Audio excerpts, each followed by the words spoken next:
এই বছর 2025-এর West Bengal state লেভেলের আন্ডার 7 ওপেন এবং গার্লস চেস টুর্নামেন্ট শেষ হলো।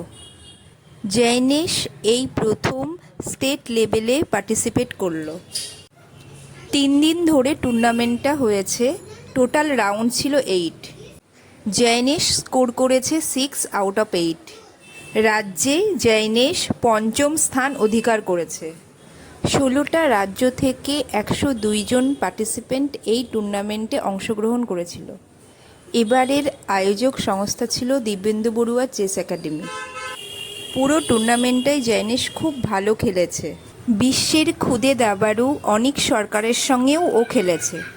আগামী দিনে জয়নেশ আরও ভালো খেলবে, ন্যাশনাল খেলবে, এটাই আমাদের সকলের খুব আশা। সবাই আশীর্বাদ করবেন ও যেন জীবনে প্রতিষ্ঠিত হতে পারে।